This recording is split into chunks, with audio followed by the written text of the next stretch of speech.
चार भयंकर हत्याएं मध्य प्रदेश के मंझोली गांव को झकझोर कर रख देती। एक तांत्रिक रामनाथ दीक्षित, उसकी पत्नी गायत्री और बच्चे नेहा और किशोर के शव उनके घर के पिछवाड़े में दफन मिलते हैं। कैश और जेवर लूटे गए। गायत्री और नेहा के शवों के साथ बलात्कार हुआ है। इस हत्याकांड का मुख्य संदिग्ध है रमानाथ का छोटा भाई आनंद दीक्षित, जिसके साथ रामनाथ की अनबन थी पुश्तैनी घर को लेकर, जहां आनंद रहता है। आनंद ये घर अपने नाम ट्रांसफर करवाना चाहता था। रामनाथ की बेटी नेहा का बॉयफ्रेंड माधव भी पुलिस के रडार में है, क्योंकि कत्ल की रात उस घर में आखिरी फोन कॉल माधव ने नेहा को किया था। तीसरा संदिग्ध सूरज गुप्ता है। रामनाथ के बेटे किशोर के साथ सूरज की दुश्मनी थी किशोर की गर्लफ्रेंड श्रेया को लेकर। अब अचानक से रामनाथ के दो शिष्य लक्ष्मण और धीरज एक नया एंगल लेकर सामने आते हैं। रामनाथ के तांत्रिक सामग्री वाले संदूक से एक रहस्यमय लाल पोटली गायब है। वो शक की उंगली एक दूसरे तांत्रिक गोपाल जोशी पर उठाते हैं। गोपाल जोशी भी कभी रामनाथ दीक्षित का शिष्य हुआ करता था। इस रोंगटे खड़े कर देने वाले संगीन जुर्म का असली कारण क्या है? यंत्र। क्या बकवास है सब? सर आस्था है लोगों की।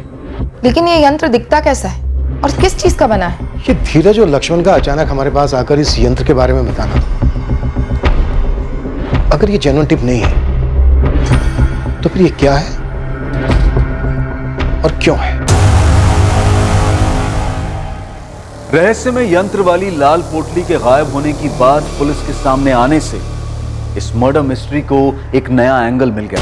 क्या इस नए एंगल में कोई सच्चाई थी, या फिर यह सिर्फ इन्वेस्टिगेशन को गुमराह करने के लिए एक शातिर पैंतरा था, ताकि असली गुनहगार से पुलिस का ध्यान हट जाए?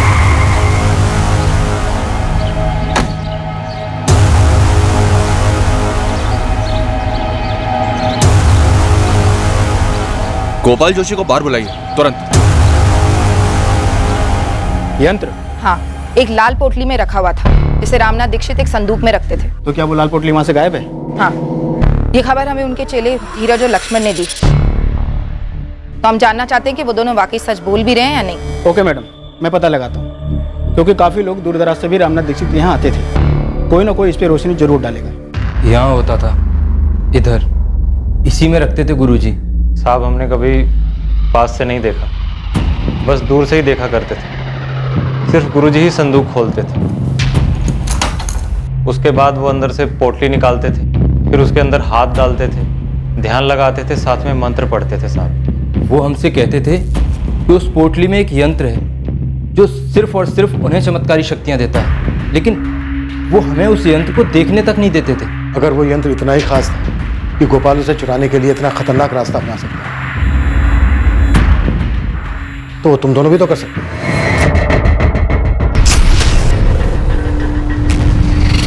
हम शिष्य थे गुरुजी के। वो तो गोपाल भी था। साहब वो यंत्र हमारे किसी काम का ना होता। अभी तो हमने विद्या पूरी सीखी भी नहीं थी, अभी तो पूरा ज्ञान आना बाकी था साहब। और साहब, उस यंत्र के लिए ज्योतिष विद्या का पूरा ज्ञान होना जरूरी होता है। सर, मैं अपने गुरुजी और उनके परिवार के साथ ऐसा करने के बारे में सपने में भी नहीं सोच सकता। अब मुझे नाम बताइए उसका, जिसने मेरा नाम घसीटकर इतनी घिनौनी हरकत का इल्जाम मेरे सर डालने का प्रयास किया। गोपाल तू तो तांत्रिक है ना, तू खुद पता नहीं कर सकता क्या अपनी शक्तियों के साथ? वैसे अब तो भीड़ बढ़ गई होगी ना तेरे पास, वो लाल पोटली मिलने के बाद। भीड़ बढ़ गई होगी? लाल पोटली? कौन सी लाल पोटली सर, क्या बात कर रहे हैं आप? हमारे पास इस बात के पक्के सबूत हैं कि तुम उस यंत्र के पीछे पड़े थे गोपाल। ये क्या बात कर रहे हैं सर? मतलब मैं क्या करता उसका? और मुझे तो पता भी नहीं कि आप जिस यंत्र की बात कर रहे हैं वो दिखता कैसा है। लाल पोटली तो देखी होगी, जिसमें हाथ डाल के रामनाथ ध्यान लगाता था। मैं स्वीकार करता हूँ कि मैंने वो पोटली देखी थी जब मैं गुरुजी के यहाँ शिष्य हुआ करता था, लेकिन गुरुजी ने स्पष्ट रूप से मुझे बताया था कि ये यंत्र सिर्फ उनके उपयोग के लिए। जंगल में कड़ी तपस्या करने के बाद उन्हें ये यंत्र प्राप्त हुआ था। सर, मुझ पे उंगली उठाने वाले वो लक्ष्मण और धीरज हैं, मैं बता सकता हूं, पर मेरी बात भी तो सुनिए कि मुझ पर ये झूठा आरोप वो किसी और के कहने पे लगा रहे हैं। तुमने उनके सलाह दी थी ना कि संदूक में वो लाल पोटली नहीं है, ये बात वो हमसे ना बताए। झूठ, बिल्कुल झूठ। मैंने तो उनको बिल्कुल इसके विपरीत सलाह दी थी। तुम दोनों को तब के तब बता देना चाहिए था पुलिस को कि संदूक से लाल पोटली गायब है। तुम लोगों ने बताया क्यों नहीं अभी तक? गोपाल भाई, हमें लगा ही नहीं कि गुरुजी और उनके परिवार का कत्ल उस यंत्र की वजह से हो सकता है। अरे उससे तुम्हें क्या लक्ष्मण? तुम्हारा काम पुलिस की सहायता करना है। जाओ जाकर के पुलिस को सब कुछ बताओ, जाओ। सर सीधी सी बात है, इन दोनों लड़कों को आनंद दीक्षित ने भेजा था आपके पास। तुम्हारे पास इस बात का कोई सबूत है गोपाल? सबूत की क्या आवश्यकता है सर, जाहिर सी बात है, आनंद और गुरुजी के बीच में पुश्तैनी घर को लेकर के विवाद था, और मुझसे भी, क्योंकि गुरुजी मुझसे सलाह मशवरा करते थे। इतना बड़ा नामचीन तांत्रिक अपने छोटे भाई के गलत इरादों को नहीं देख पाया। यही तो दुर्भाग्य है सर, अपनी शक्तियों से पूरी दुनिया की मदद करने, अपने खुद के पीठ पे छुरा भोगने वाले अपने भाई को नहीं पहचानता। अगर वो यंत्र गायब है तो वो आनंद के पास ही। क्या पुलिस को संदूक में से यंत्र मिला? आनंद को भी उस यंत्र के ताकत के बारे में जानकारी थी। अब 2 और 2 की कड़ी जोड़ कर देखिए, आनंद ने पहले उन 2 पाखंडी शिष्यों से ये कांड कराया, उसके बाद यंत्र को हासिल किया, उसके बाद उन दोनों को मेरे पास भेजा गायब यंत्र की जानकारी देने के लिए, और फिर मुझ पे इल्जाम लगाया। तभी मैं सोचूं कि ये दोनों मुझसे ऐसे मिलने क्यों आए। सर अब पूरा गणित बिल्कुल सही बैठ गया। ये पूरी साजिश के पीछे आनंद का ही हाथ।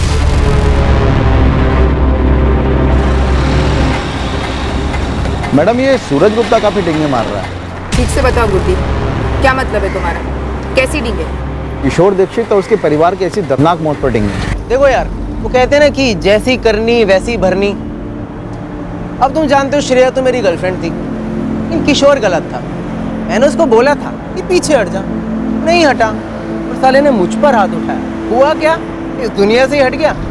हिसाब किताब एकदम बराबर हो गया। गुरदीप, तुम्हें लगता है सूरज और उसके कॉर्पोरेटर बाप ने मिलकर ही हिसाब किताब पूरा किया होगा? मैडम कॉर्पोरेटर धर्मेंद्र गुप्ता या फिर उसका बेटा सूरज गुप्ता खुद ये कांड करते ना तो शेख चिल्ली वाला मामला होता, मतलब खुद के ही पैर काट डालते। तो इन दोनों ने नहीं किया? मेरे हिसाब से तो बिल्कुल भी नहीं। हाँ, सुपारी वाला मामला हो सकता है। उस पर कोई खबर? यहाँ मझौली में तो कोई नहीं हो सकता। जबलपुर तक की सुपारी मार्केट छान मारी, अभी तक किसी गिरोह का नाम नहीं आया।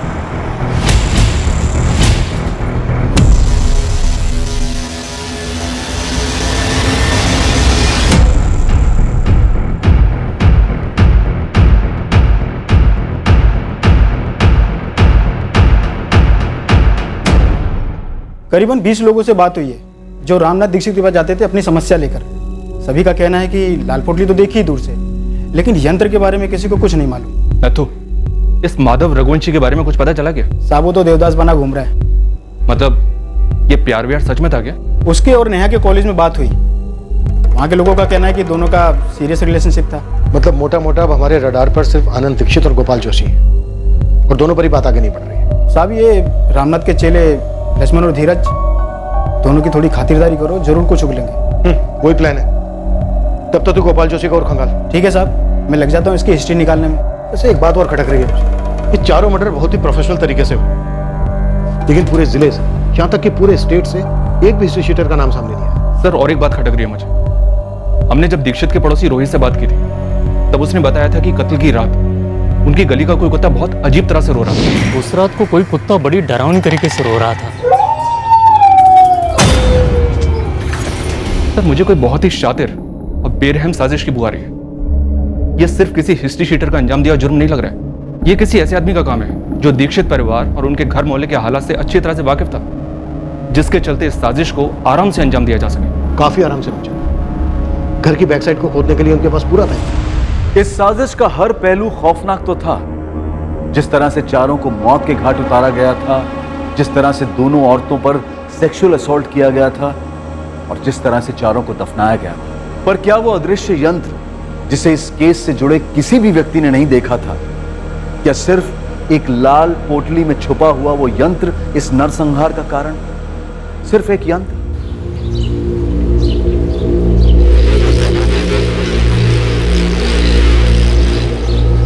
देखिए, लक्ष्मण और धीरज खुद से मुझ पे उंगली नहीं उठाते। कोई है जो उनके कंधे से मुझ पे निशाना साध रहा है। एक बार आप पता तो कीजिए।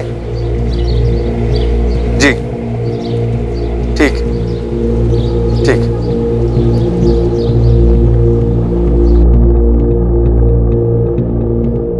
पापा, पुलिस आई है आपसे बात करने। आनंद, आपने कैश और जेवर चोरी होने की इंफॉर्मेशन तो दी थी, लेकिन संदूक वाली उस लाल पोटली का जिक्र नहीं किया था जो चोरी हो गई थी, जिसमें रामनाथ जी का यंत्र था। आपने मुझे संदूक खोल कर दिखाया कब? मुझे कैसे पता चलता? हमने एक दफा नहीं आपसे कई दफा पूछा था उस चाबी के बारे में, जिसे रामनाथ जी अपनी कमर से लटका कर रखते थे। कैसे बताता मैं? मुझे क्या मालूम था वो चाबी संदूक की है? और आपको भी तब मालूम पड़ा जब लक्ष्मण और धीरज ने आपको बताया। हमें पता चला है कम से कम 2 लोग थे, ऐसे 2 लोग जो घर के चप्पे चप्पे से वाकिफ थे, रामनाथ दीक्षित के परिवार की दिनचर्या से वाकिफ थे। बोलो, कैसे अंजाम दिया इस कांड को? क्या क्या किया, कैसे किया? हम और क्या बताएंगे, हम उनके शिष्य थे, गुरु थे वो हमारे। साहब, हमारी सिर्फ इतनी गलती है कि हमने लाल पोटली वाली बात आप लोगों को नहीं बताई। इसके अलावा हमें कुछ नहीं मालूम ये सब किसने किया है। वो आदमी कौन है जिसने तुमसे कहा गोपाल जोशी पर उंगली उठाने के लिए? हमें किसी ने नहीं कहा साहब। और साहब ये बात सच है, गोपाल भाई ने ही हमें मना किया था आप लोगों को यंत्र वाली बात ना बताएं। 2 घंटे दे रहा हूं तुम दोनों को, अच्छे से सोच लो।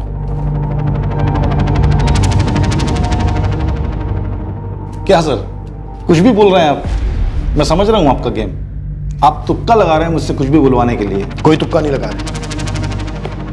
4 मर्डर हुए हैं, तुम्हारे भाई का, भाभी का, भतीजे का, भतीजी का। सर मुझे पता है उस धीरज ने और लक्ष्मण ने आपके कान भरे होंगे मेरे खिलाफ, लेकिन उनकी मनगढ़ंत कहानी से यह साबित नहीं हो जाता कि मर्डर मैंने किया है।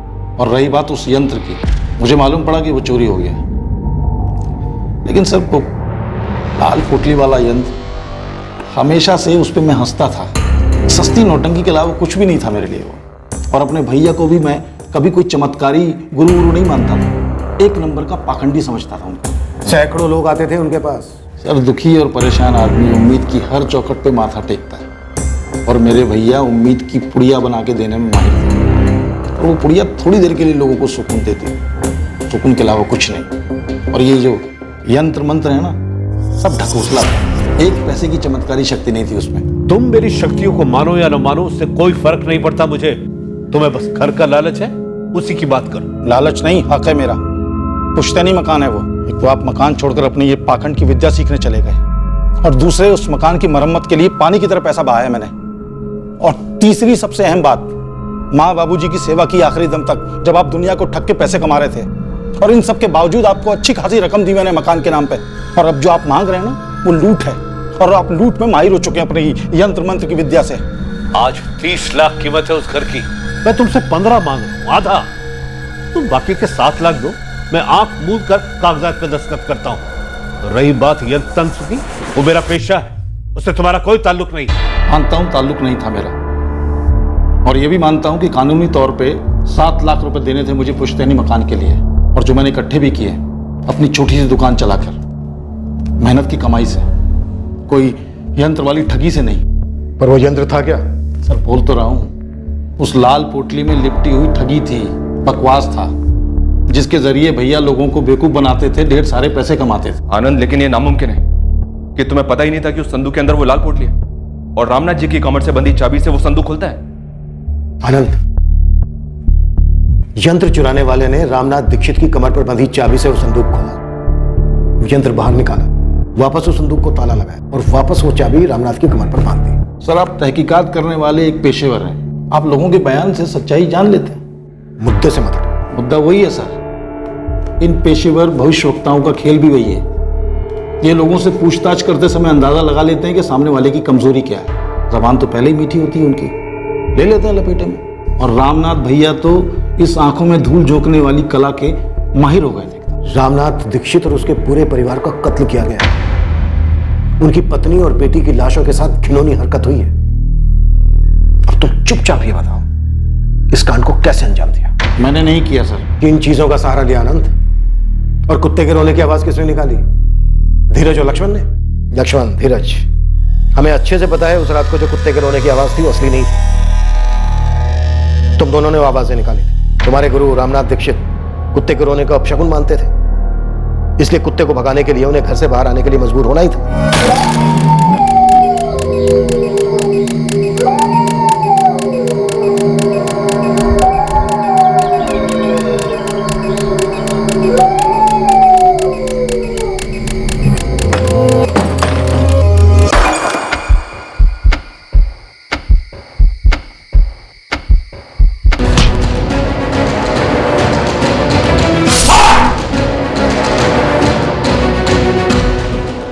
इसी तरीके से मारा? हाँ या ना? कि किसी भी तरह से रामनाथ दीक्षित को घर से बाहर लाओ, मारो, फिर घर में घुसकर बाकी सबको भी मार डालो।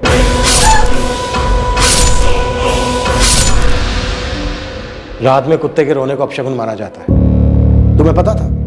कुत्ते को चुप कराने के लिए रामनाथ बाहर आएगा ही आएगा। यकीन नहीं होता सर कि आप जैसा पुलिस अफसर एक अंधश्रद्धा को अपनी तहकीकात का आधार बनाएगा। खैर, अब मुद्दे से भटकना बंद करें और उन दोनों को बुलाएं, नालायकों को, लक्ष्मण और धीरज को, और मेरे मुंह पे कहलवाएं कि मर्डर मैंने करवाया है। जब जरूरत पड़ेगी तब करेंगे। जरूरत होगी तो भी नहीं करवा पाएंगे आप, क्योंकि ये सब झूठ है।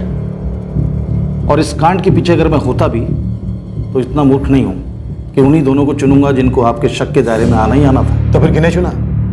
किससे करवाया? कौन सा गिरोह? गिरोह तो मेरे भैया चला रहे थे, अंधश्रद्धा का गिरोह। और हम दोनों भाइयों के बीच में पुश्तैनी मकान को लेकर मसला था। कोई नफरत नहीं थी कि मैं उनका मर्डर करवाता।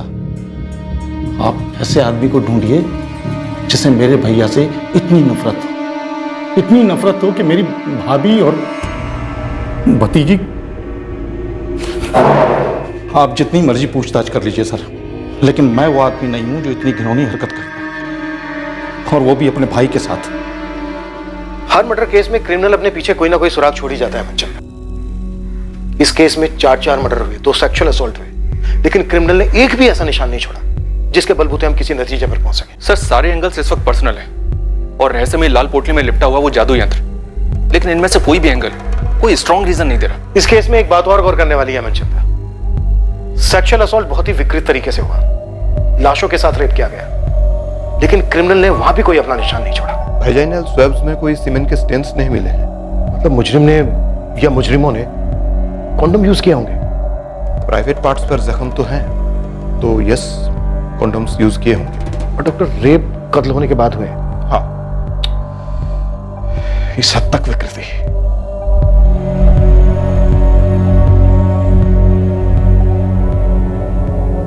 क्या सोच रहे हैं इंस्पेक्टर? मनचंदा, एक बात मेरे दिमाग में आई थी। इस केस में क्रिमिनल ने सेक्सुअल असॉल्ट के लिए जो तरीका अपनाया वो काफी विकृत तो है, लेकिन इन्वेस्टिगेशन के पॉइंट ऑफ व्यू से काफी सेफ भी है। पकड़े जाने का डर मिनिमम है। अगर उसने रेगुलर तरीका अपनाया होता तो शायद सीमेन के ट्रेसेस से वो पकड़ा जाता। इस पूरी वारदात को अंजाम देने के लिए उसने दिमाग काफी तेज लगाया है। जी सर। मनचंदा, इस केस में हम पर्सनल एंगल को ठीक से फोकस कर रहे हैं ना, या फिर हमसे कुछ छूट रहा है? तो फिर और कौन हो सकता है सर? कोई राह चलते चोरों चक्के? पर इसकी भी तो हमें कोई लीड नहीं मिली है।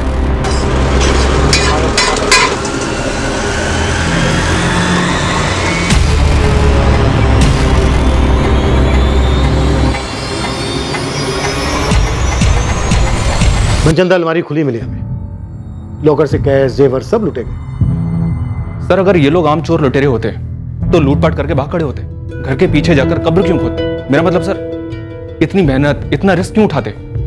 और सर, वो कुत्ते का रोना, अगर ये आम चोर डकैतों का गिरोह होता तो सर इतनी बारीकी से रामनाथ की कमर से वो चाबी निकालकर, उस संदूक से उस पोटली को निकालकर वापस चाबी को रामनाथ की कमर में लगा देते। इतनी बारीकी, मतलब सर कोई लॉजिक नहीं बनता। मनचंदा, वो लाल रंग की पोटली हमारे दिमाग में इसलिए बैठी हुई है क्योंकि धीरज और लक्ष्मण ने देखा कि वो संदूक में नहीं है। हो सकता है लुटेरों ने उसको छुआ ही ना हो, रामनाथ ने पहले से उसको निकाल के कहीं और रख दिया हो, या फिर किसी को दे दिया हो। सर, मुश्किल लगता है, और अगर ऐसा हुआ भी हो तो बाकी बातें एड ऑन नहीं होती है सर। मुझे लगता है कि आम चोरी के दौरान हुए मर्डर का केस है ही नहीं, रेगुलर हिस्ट्री शीटर्स नहीं थे वो लोग। सर, इस गोपाल जोशी की पूरी कुंडली निकाली है। ऐसी कोई लीड जो उसे इस जुर्म से जोड़ सके? इस वक्त कुछ कहना मुश्किल है सर, लेकिन उसकी कुंडली में काफी उतार चढ़ाव है, स्पेशली पिछले 4 सालों। 4 साल पहले तक वो जबलपुर के बाहर एक फैक्ट्री में कारीगर था। 2013 में गोपाल के पिता अनिल जोशी सीरियस स्ट्रोक के शिकार हुए थे। लकवे के उस स्ट्रोक के बाद वो कभी बिस्तर से उठ नहीं पाए। उसी महीने में गोपाल की फैक्ट्री में कटौती की वजह से गोपाल को नौकरी से हटा दिया गया। 2 दुर्घटनाएं एक साथ होने पर हताश होकर गोपाल रामनाथ जी के दरवाजे पर जा पहुंचा। उसे अपने बुरे वक्त को समझना था, आगे का रास्ता जानना था।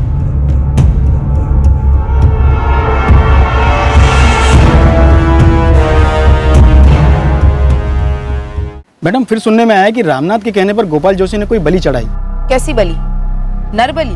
नहीं, चौकी मत, किसी जानवर की बलि चढ़ाई। ये सब तो ठीक है न, तो लेकिन क्या गोपाल की रामनाथ जी के साथ कोई अनबन हुई थी? किसी बात को लेकर झगड़ा? या उस लाल पोटली वाले यंत्र को लेकर कोई मसला? मैडम इतना पता चला है कि रामनाथ से मिलने के बाद गोपाल को कई नई नौकरियां मिली, लेकिन वो कहीं टिक नहीं पाया। फिर वो रामनाथ का ही भरोसेमंद शागिर्द बन गया।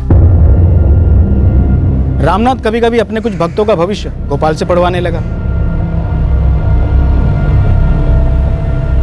तुम्हारी समस्या तुम्हारे घर के चार दीवारी में। जी गुरुजी। घर के किस सदस्य से? गुरुजी, बेटी का मसला है। बताओ क्या समस्या? लक्ष्मण और धीरज ने जैसे आप लोग को बताया कि रामनाथ अपनी विद्या अपने शागिर्दों को अच्छे से सिखाता जरूर था, लेकिन उसके बावजूद भी अपनी पोटली में किसी को हाथ तक नहीं लगाने देता था। ये यंत्र है क्या नथु? बहुत बड़ा झोल तो नहीं है? मैडम वो सब तो नहीं पता, लेकिन एक समय के बाद गोपाल रामनाथ से अलग हो गया। उसने खुद की बैठक शुरू कर दी। जरूर कोई झगड़ा या अनबन हुई होगी। पता करो नथु, जल्दी। पर नथु कुछ पता नहीं कर पाया सर। रामनाथ के काफी भक्त गोपाल जोशी के पास जाने लगे होंगे। बिजनेस कम हुआ होगा रामनाथ का, जलन हुई होगी। लेकिन सर, अगर जलन रामनाथ की तरफ से थी तो वो खुद क्यों मारा गया, और उसका पूरा परिवार भी? मुझे एक ख्याल आया सर, जब रामनाथ जी के क्लाइंट्स भारी मात्रा में गोपाल के पास जा रहे होंगे तो रामनाथ जी ने गोपाल को धमकी दी होगी। कैसी धमकी बाबू? आधी अधूरी विद्या पाकर तुम लोगों के साथ छल कर रहे हो गोपाल। पाखंड है ये। क्षमा कीजिएगा गुरुजी। अरे इतने सालों से आप भी तो यही करते आ रहे हैं।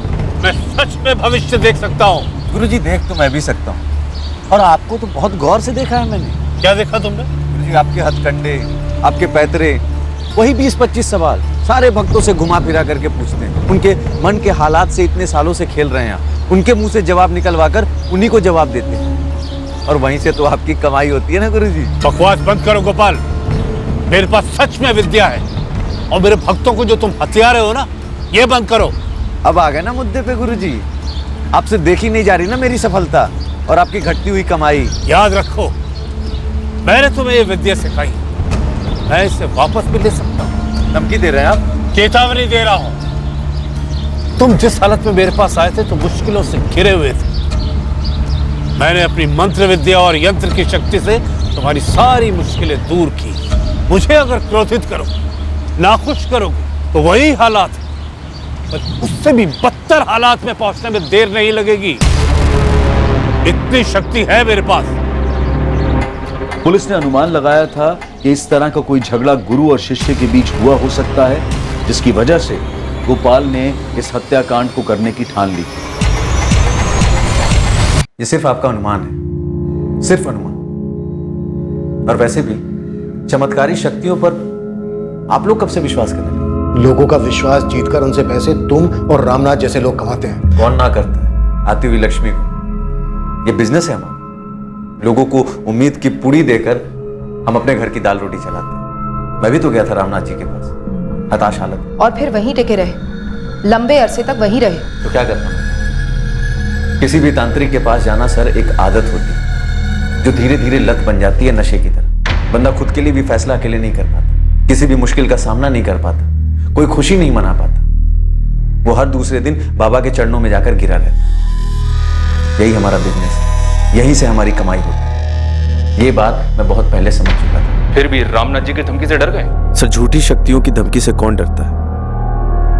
तो पहली बात कि रामनाथ जी ने तो मुझे कभी धमकी दी ही नहीं थी।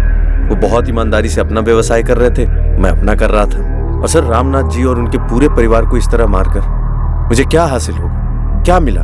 तुम अब भी उंगली रामनाथ के छोटे भाई आनंद दीक्षित पर ही उठाओगे? जी बिल्कुल। इन सब के बीच में सबसे ज्यादा फायदा आनंद दीक्षित को ही हुआ। जब शक उन पे गया तो उन्होंने बहुत चालाकी से चमत्कारी यंत्र और लाल पोटली के बीच में बातों को फंसा दिया, और आप लोग उसी के गोल गोल गोल गोल घूम रहे हैं। आनंद दीक्षित के पीछे पूरी टीम लगाई गई। उसकी एक एक हरकत पर नजर रखी गई। जिन्हें क्लीन चिट दी गई थी उन्हें दोबारा से पुलिस की रडार में लाया गया। नेहा दीक्षित के बॉयफ्रेंड माधव की बार बार पूछताछ हुई, इस उम्मीद में वो शायद कोई और खुलासा करेगा और उस रात पर रोशनी डालेगा और मुजरिमों का कुछ तो पता चलेगा। लक्ष्मण और धीरज, रामनाथ दीक्षित के दोनों स्टूडेंट्स पर कड़ी नजर रखी गई। टीम सिर्फ इसका इंतजार कर रही थी कि कब इनमें से कोई फिसले और इस केस की कोई तगड़ी लीड मिले। क्राइम सीन का भी बार बार री एग्जामिनेशन हुआ। सब कुछ इस एक उम्मीद से किया जा रहा था कि मुजरिम की तरफ कोई तो इशारा हो। साहब जब से मैं खबरी बना हूं, मैंने आज तक इतने हिस्ट्री सीटर से बात नहीं की होगी जितना इस केस में कर ली। मैं लगभग दावे के साथ कह सकता हूँ ये काम किसी हिस्ट्री सीटर का तो नहीं है। तो फिर कौन हो सकता है? अगर ये रामनाथ दीक्षित के शागिर्दों में से कोई नहीं है, इसमें कोई हिस्ट्री शीटर इन्वॉल्व नहीं है, तो फिर वो कौन हो सकता है जो एक रात आया, घर में चोरी की, 4 मर्डर किए, 2 सेक्सुअल असॉल्ट किए, फिर लाशों को घर के बैक साइड में दफना कर बिना कोई सबूत छोड़े चला गया? कैसे मुमकिन है? सर शायद ये मर्डर्स किसी पर्सनल एंगल की वजह से ना हुए हों और ना ही किसी राह चलते क्रिमिनल ने किए हों। भाविका, तो और क्या रीजन हो सकता है? अंधेरे में तीर चला रही हूँ सर, लेकिन ये किसी नाखुश कस्टमर का एंगल भी तो हो सकता है। तुम्हारा मतलब है रामनाथ दीक्षित का कोई भक्त, कोई ग्राहक जिसे एक्स होने की सलाह दी गई और हुआ वाई? यस सर, या फिर बोला कुछ 1 महीने में ठीक हो जाएगा और लग गया 1 साल। एक अरसे से पूरा समय ही चल रहा है, ये दशा कब तक चलेगी? सिर्फ 3 हफ्ते। भविष्यवाणी सही नहीं निकली और बंदे का खून खौल गया। अपनी सारी मुश्किलों का कारण वो रामनाथ जी को समझ बैठा और गुस्से में आकर कर गया कांड। और सर आपको जैसे लग रहा था कुत्ते का रोना कारण हुआ होगा जिसकी वजह से रामनाथ जी अपने घर से बाहर निकले होंगे, मुझे भी बार बार वही सही लग रहा है।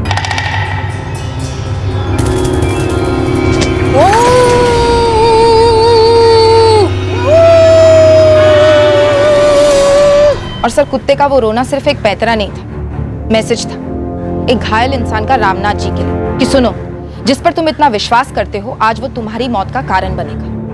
एक बौखलाए हुए भक्त की मानसिकता। मैडम खूनी अगर भक्तगण में से है तो उसको ढूंढना घास की बोरी में सुई ढूंढने के बराबर होगा। सालों से भक्त आते हैं, कई सारे मध्य प्रदेश से, कई बाहर से।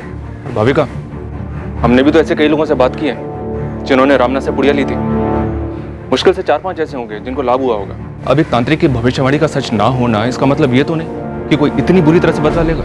काश इस वक्त हमारे पास भी कोई यंत्र होता, हम भी मंत्र फूंक सकते, या फिर हमें ऐसा कोई बाबा मिल जाता जिसके सामने हम इस केस को खोलकर रखते और वो यूं चुटकी बजाकर मुजरिम और मोटिव दोनों का खुलासा कर देते। ये लो, हो गया केस सोल्व, कर दो क्लोज। मजाक अपनी जगह है, 3 हफ्ते हो गए हैं, 3 हफ्ते इन 4 मर्डर्स को हुए और अभी तक हमें एक भी सुराग नहीं मिला। दरअसल मुजरिम पूरे 3 हफ्ते तक पुलिस की नाक के नीचे था, लेकिन मुजरिम तक पहुंचना मुश्किल था क्योंकि उसे इस जुर्म से जोड़ने के लिए ठोस सबूत चाहिए थे। यह केस लंबे अरसे तक अनसुलझा नहीं रहा, कुछ अचानक होने वाला था जो इस केस के सभी पत्तों को बिखेर कर मुजरिम का पत्ता सामने लाने वाला था।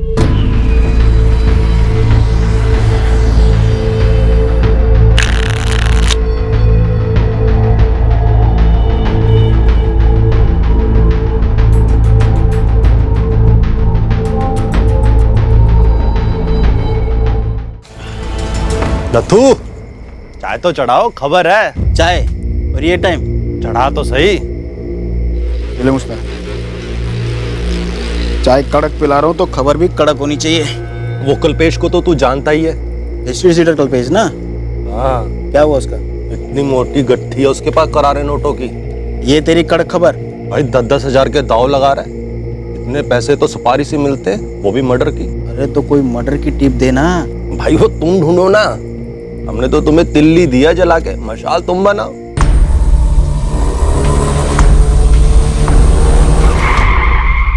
सब क्या कर रहे हो साहब? गाले क्या कर साहब?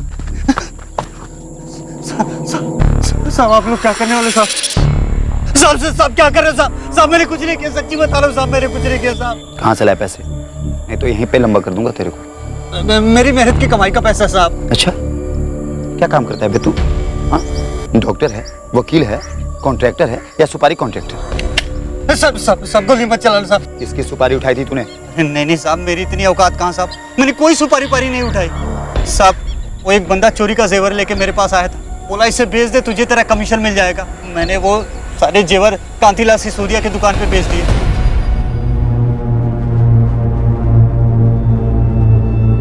5 लाख का माल था साहब। कांतिलाल सिसोदिया ने मुझे 4.25 दिए, मैंने उसमें से 50 रखा, बाकी सामने वाली पार्टी को 3.75 दे दिए। पूरी ईमानदारी का सौदा था साहब, मैंने कोई सुपारी पारी नहीं उठाई साहब, और नहीं कोई लूटपाट किया। पार्टी का नाम बता। छोड़ो ना साहब, साहब आप एक काम करो, मेरे 50 में से 10 रख लो।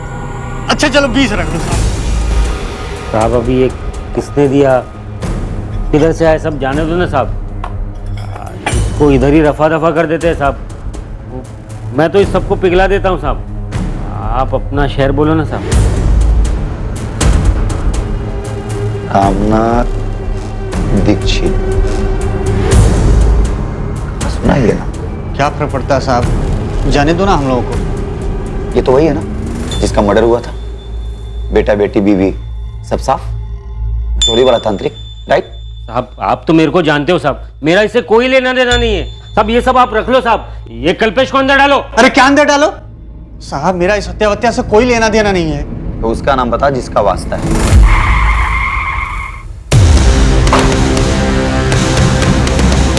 देखा साहब, हमें एक छोटी सी कल्पेश की टिप ने कहां से कहां पहुंचा दिया। साहब रवि नाम है उसका। सर रवि ही मिला था मुझे माल लेकर। कब आया? यही कोई 1 महीना पहले।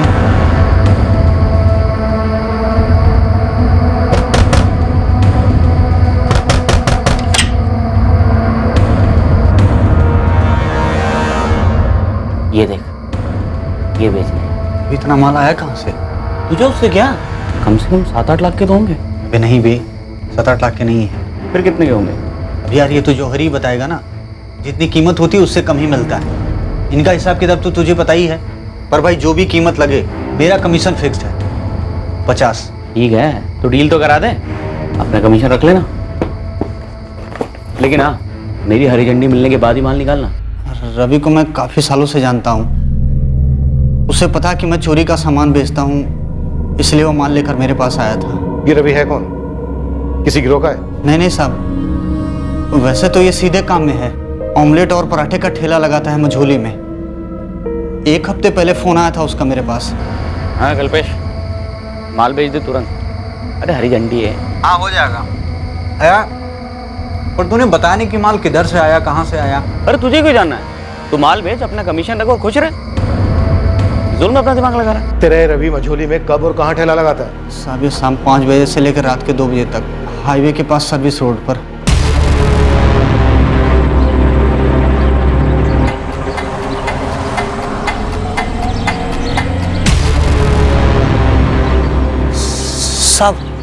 साहब हो रहा साइकिल पर रवि।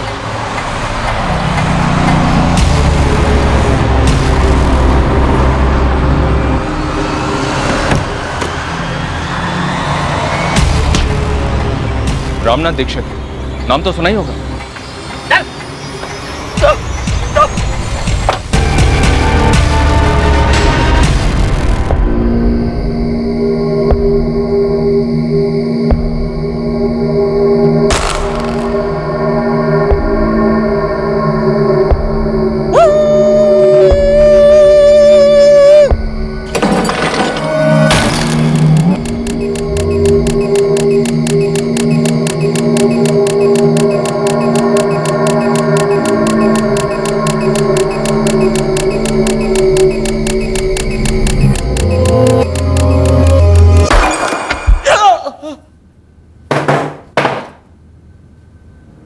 किसके कहने पे ये सब किया रवि?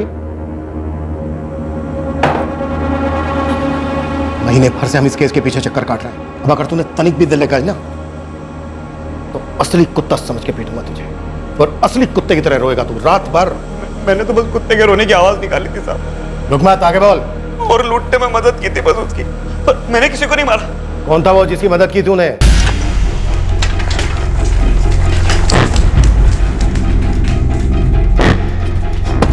धीरज, धीरज, पुलिस को वो बंदा मिल गया है जिसने गुरुजी के जेवर बेचे। क्या क्या बोला वो? क्या हुआ जी? करना, भैया के घर से चोरी हुए जेवर पुलिस ने बरामद किए हैं। थाने बुलाया है मुझे। कहीं ये उनकी कोई चाल तो नहीं है? पता नहीं, देख आता हूँ।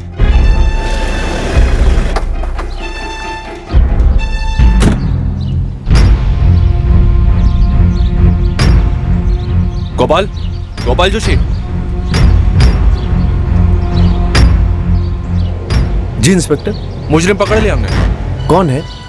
बताते हैं, चलो हमारे साथ। बताइए ना सर, किसे पकड़ा है आप लोगों ने? एक क्रिमिनल है, हिस्ट्री शीटर। कौन है ये? पहले जबलपुर पुलिस ने उसे पकड़ा था पैसों के साथ, जो उसने कुछ जेवर बेचने के बाद कमाए थे बतौर कमीशन। अच्छा, फिर जेवर बरामद हुए और उन जेवर में से चांदी के एक गिलास पर रामनाथ दीक्षित का नाम लिखा हुआ था। फिर ये कल्पेश मझौली में एक बंदे से मिला जिसने कल्पेश को वो जेवर दिए थे बेचने के लिए। रवि नाम है उसका। इस रवि को वो जेवर बेचने के लिए किसने दिए थे? गोपाल जोशी। किसने दिए थे सर? अब मुझसे क्यों पूछ रहे हैं? हमारा अंदाजा इतना भी गलत नहीं था और तेरे ऊपर तो शक हमें पहले से ही था, बस सबूत नहीं था हमारे पास। अब हम तुझसे तोते की तरह सच बुलवाएंगे, फिर तेरी भविष्यवाणी की जाएगी, समझा?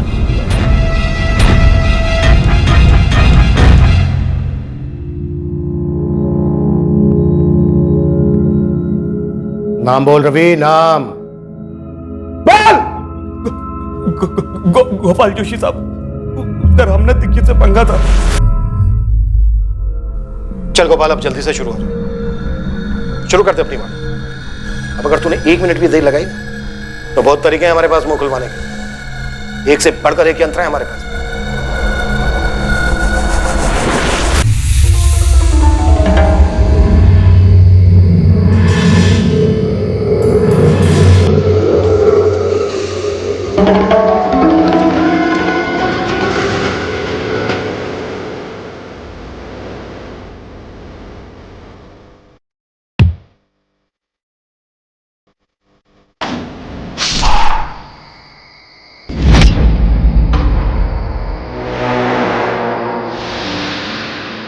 मैं वो कसाई वाला चॉपर ले आऊंगा, एक बार में काम तमाम।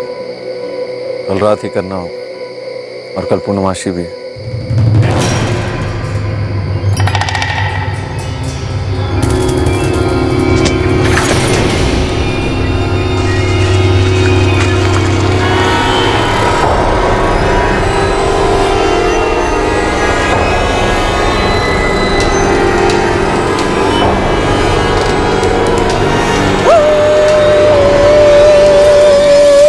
दरवाजा खटखटाता तो चारों में से कोई भी दरवाजा खोल सकता था,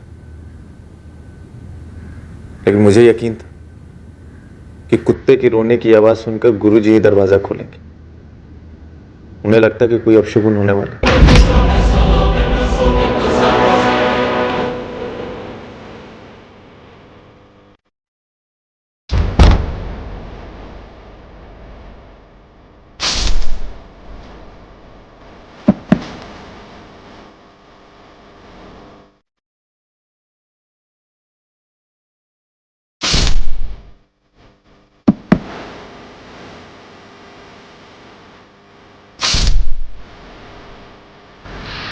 जो भी सामने आया सबको मार दिया। हाँ, क्योंकि कोई बचता तो भागता, शोर मचाता, लोग इकट्ठे हो जाते। मतलब पूरी फैमिली का सफाई करना है, ये पहले से तय था?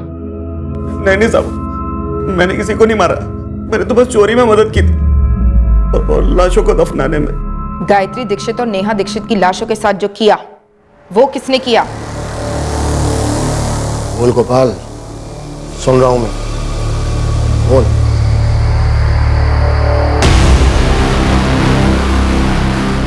गोपाल भाई, ये लड़की आपकी, वो औरत मेरी, बाद में एक्सचेंज, ठीक है?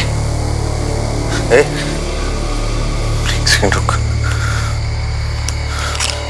ये ले, कोई निशान मत छोड़।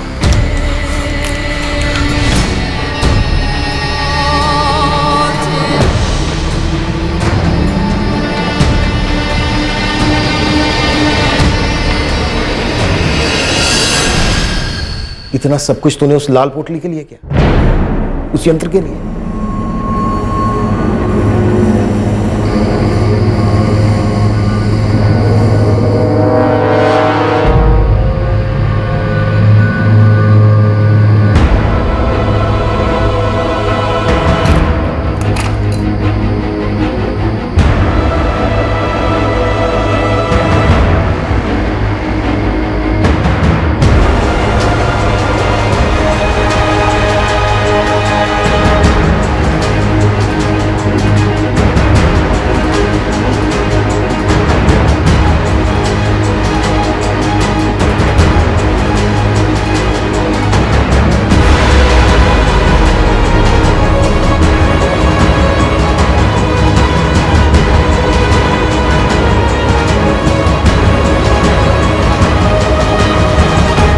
देखो गोपाल, अब अगर तुमने मेरा एक भी भक्त खींचा तो तुम्हारी खैर नहीं, बर्बाद कर दूंगा मैं तुम्हें। पहले मुझसे मेरी विद्या सीखी और अब तुम मेरे ही ग्राहक छीन रहा है। तेरी इतनी हिम्मत! इतने सालों में पहली बार आपके मुंह से भक्त की जगह पे ग्राहक सुन रहा, बड़ा अच्छा लगा। पाखंडी नहीं आप मेरी तरह, धंधे वाले हैं और धंधे में नए ग्राहक बनाना अन्याय नहीं है, लेकिन पुराने वाले को भी पकड़ के रखिए। मैं तो कहता हूं कोई जबरदस्त चमत्कार दिखाइए उनको। तुम मेरा और मेरी विद्या का मजाक उड़ा रहे हो? गुरुजी, सैकड़ों ग्राहकों का इतने सालों से आप मजाक ही तो बनाते आ रहे हैं। अब बहती नदी में मैंने भी हाथ धो लिया। अब गुरुजी, इसमें बुरा मानने वाली कोई बात है नहीं। विनाश काले विपरीत बुद्धि, तुम्हें अंदाजा नहीं है गोपाल, तुमने मेरे साथ अन्याय और फिर मेरा अपमान करके क्या मोल ले लिया। जिस हालत में तुम मेरे पास आए थे उससे भी बदतर दशा होगी तुम्हारी, वरना मैं ये तांत्रिक विद्या छोड़ दूंगा। एक डर अंदर ही अंदर था मेरे कि कहीं गुरुजी के पास उस यंत्र की ताकत हो, शायद दुनिया में ऐसी कोई ताकत हो। और ये ख्याल मुझे दिन रात अंदर से खाने लगा। मैं अपने ग्राहकों को सही से सलाह नहीं दे पा रहा था और धीरे धीरे ग्राहक कम होते चले। जो कमाया था वो घटता चला गया।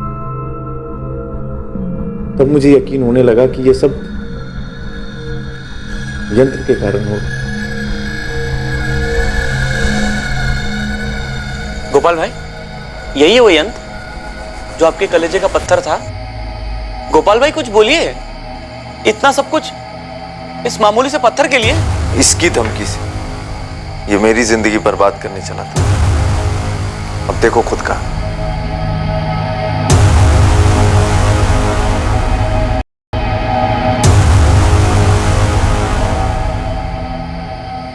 गोपाल भाई, आपका यंत्र मिल गया। मुझे लगता है अब यहाँ से निकलना चाहिए। 4:30 हो चुके हैं। घर से नकद और जेवर लेके चलते हैं। चलिए। लाल पोटली कहाँ है?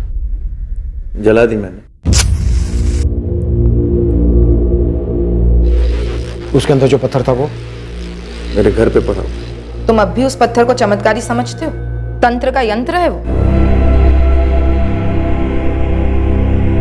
कुछ जेवर भैया के नाम पे हैं और कुछ भाभी के।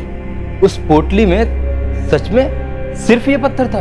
हाँ, सिर्फ पत्थर, और तुम लोगों के लिए यंत्र। मुझे इसके बारे में कभी कुछ पता नहीं था, लेकिन इतना मालूम था कि जो भी है बकवास।